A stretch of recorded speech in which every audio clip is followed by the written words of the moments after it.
Ce petit texte millénaire, écrit sur la mystérieuse table d'émeraude, est retrouvé pour la première fois dans le livre du secret de la création, est l'enseignement le plus puissant qui existe pour changer ta vie à jamais.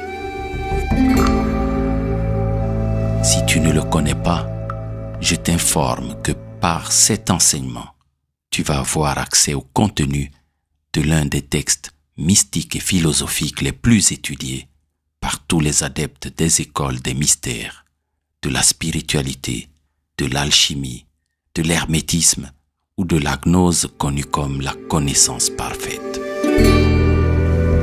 Je te demanderai aussi quelque chose. Ne me crois pas, vérifie-le. Je l'ai fait et il y a des millions de personnes qui le savent.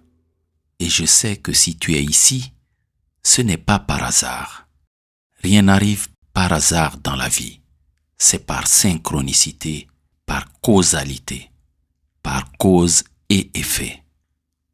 Je te montre le chemin, mais c'est à toi de le parcourir, car la causalité obéit toujours à des principes très précis. Sois donc très attentif parce que l'enseignement de ce jour te sera très utile. Avant de commencer avec le message d'aujourd'hui, assure-toi d'activer la clochette des notifications pour t'abonner, car je mets en ligne au moins un enseignement chaque semaine pour t'aider à comprendre ces principes, afin que tu puisses transformer ta vie avec eux. Si tu es nouveau sur la chaîne Fédéralité de la communauté, je m'appelle José Bert. Aujourd'hui, je vais te parler d'un sujet très intéressant. Je vais te faire découvrir de mon point de vue ce texte qui est le plus puissant qui soit. Il y a vraiment une chose très intéressante que tu dois connaître. Et je te le dis car cela va ouvrir ton esprit et transformer ta vie dès que tu l'auras compris. Tout au long de l'histoire de l'humanité, divers maîtres et avatars hautement évolués ont transité sur la planète Terre. Il y en a eu sur toute la surface de la Terre, dans tous les peuples. Rama, Krishna, Bouddha, Hermès, Moïse, Orphée, Pythagore, Platon, Jésus. Ils nous ont enseigné une façon de vivre une vie meilleure. Les personnes qui ne connaissent pas les principes que ces grands initiés ont laissés sont souvent craintives, perdues, sans direction dans la vie, victimes de leur croyance dans le hasard ou la chance et totalement à la merci des circonstances. Ils sont comme une bouteille flottant au milieu de la tempête, ballottés par les vagues d'un endroit à l'autre. Ils ne savent pas vraiment ce qui se passe dans leur vie.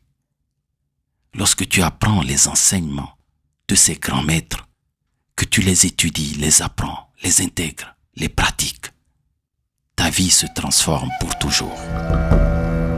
Lorsque j'ai commencé à suivre assidûment ces enseignements dans un cercle très fermé, c'était en février 2011, j'expérimentais vraiment leur puissance.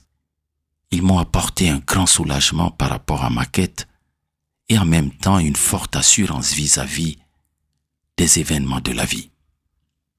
Je me disais qu'un jour j'allais les partager pour aider d'autres personnes qui n'aimeraient pas avoir un manuel de vie. Si c'est ton cas, écris-moi dans les commentaires. J'aimerais savoir comment fonctionne la vie. Entrons maintenant dans la découverte de cette petite phrase transformatrice écrite sur la tablette d'émeraude. Il existe un personnage mythique que tous les grands maîtres de la métaphysique moderne ont reconnu comme étant 3 fois grand. Toutes les grandes civilisations et cultures ont voulu s'approprier ce personnage. Les Grecs installés en Égypte ont assimilé Hermès, une des divinités de l'Olympe, à Thoth, le dieu égyptien de la lune, de la guérison, de la magie et des scribes. Ils ont commencé à se référer au dieu Hermès Thoth. À partir du IIe siècle après Jésus-Christ, le personnage d'Hermès Trismégiste apparaît. Trismégiste signifiant 3 fois grand.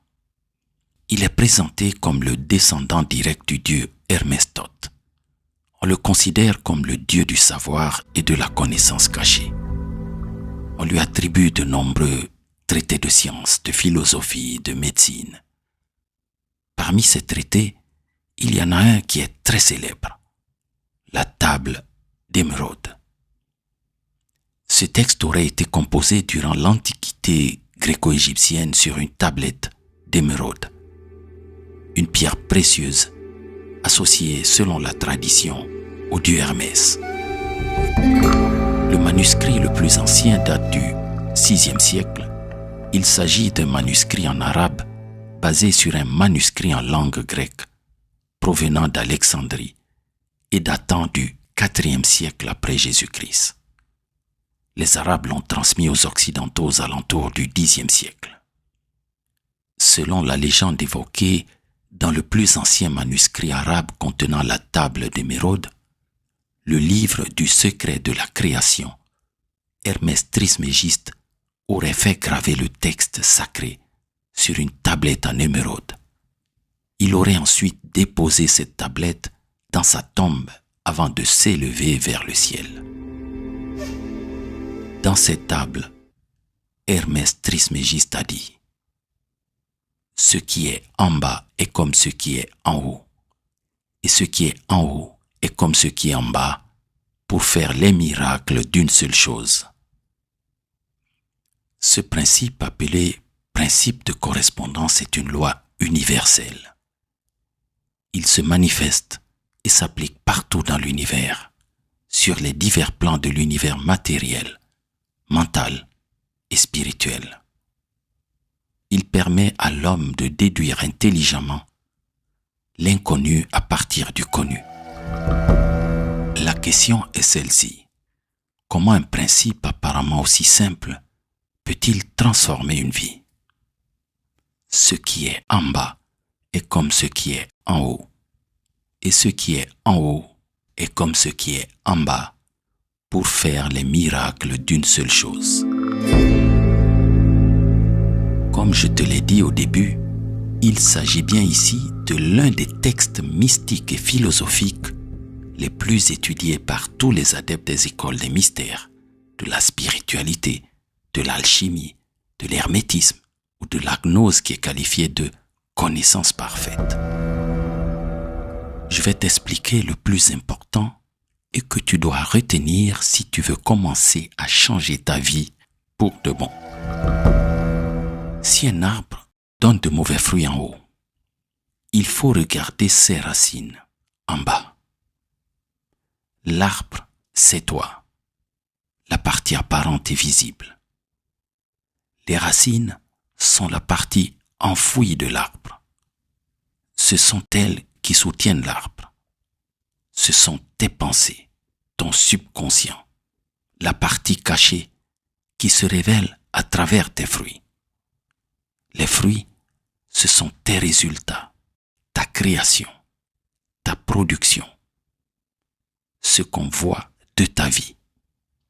Ce qui est en bas, dans les racines, est comme ce qui est en haut, dans les fruits. Un pommier a des racines de pommier, et les racines de pommier donnent des fruits de pommier qu'on appelle des pommes. Un bananier donne des bananes et pas des mangues. Si tu veux savoir ce qui se cache dans tes racines, dans ton subconscient et tes pensées, regarde ta vie, regarde tes résultats, regarde tes fruits. Les racines de la pauvreté créent les fruits de la pauvreté. Les racines de la souffrance créent les fruits de la souffrance. Un subconscient de pauvreté crée des fruits de pauvreté. Un subconscient de souffrance crée des fruits de souffrance. Tout problème dans ta vie est un indicateur qu'il y a un problème à l'intérieur de toi, dans tes pensées, dans ton subconscient. C'est pourquoi le plus grand maître, qui a ouvert l'ère du poisson qui est en train de se terminer, avait enseigné à ses disciples ceci: vous les reconnaîtrez à leurs fruits. Tu peux appeler ce grand maître comme tu veux, Jésus, le Christ, le Messie, l'envoyé. Je ne suis pas fanatique et j'ai une conception de Dieu qui n'exclut personne parce que je ne m'attache pas aux religions, mais aux principes des maîtres que l'univers nous a envoyés. Les principes ne se trompent pas, ce sont les hommes qui se trompent. On sait que partout dans le monde, il y a des choses qui dysfonctionnent. Le système, le gouvernement, les études, le milieu social, l'âge, la famille. Mais celui qui connaît les principes, à aucun moment ne se laissera abattre par ses excuses pour justifier son échec, sa pauvreté, sa misère, sa souffrance. Celui qui se laisse abattre et se crée des excuses pour justifier sa position de victime ne connaît pas les principes. Il renforce ses pensées et ses croyances limitantes et leur implantation dans son subconscient. Il consolide les racines de la souffrance en lui.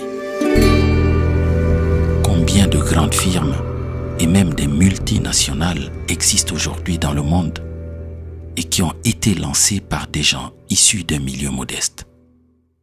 C'est le cas de Ikea, de Jack Ma, le fondateur de Alibaba et bien d'autres. À côté de cela, on voit des gens talentueux, mais totalement résignés. Pourquoi ? Parce qu'ils ne connaissent pas les principes. Voici un témoignage sur un jeune homme qui m'a marqué et qui devrait t'inspirer. Dans l'une de mes affectations professionnelles en Afrique, quand j'étais en poste en Guinée équatoriale dans les années 2002, j'ai connu un jeune homme qui s'était rapproché de moi par l'intermédiaire de l'un de ses parents qui me connaissait. Il avait le don de se rapprocher des hommes d'expérience. Il voulait des conseils de ma part. Je ne connaissais pas encore son histoire. D'entrée de jeu, il a été transparent avec moi. C'est quelqu'un qui avait la vingtaine et un niveau d'études équivalent au baccalauréat. Il était orphelin de père et venait d'un milieu très modeste.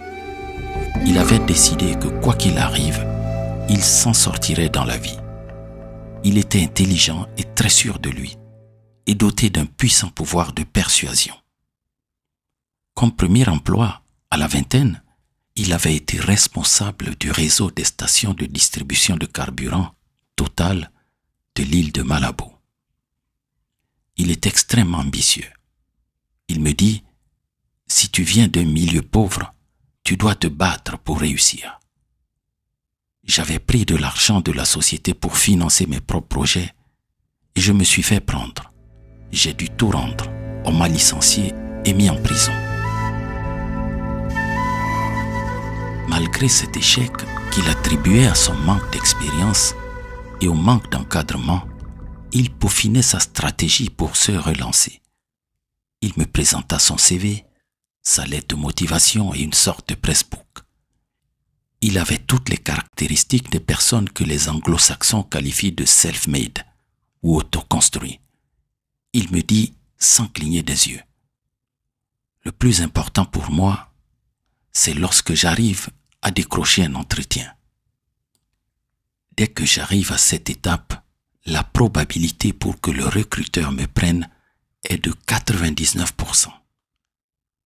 Il vint souvent me consulter pour comprendre comment fonctionnait le système de recrutement des grandes sociétés internationales implantées sur l'île.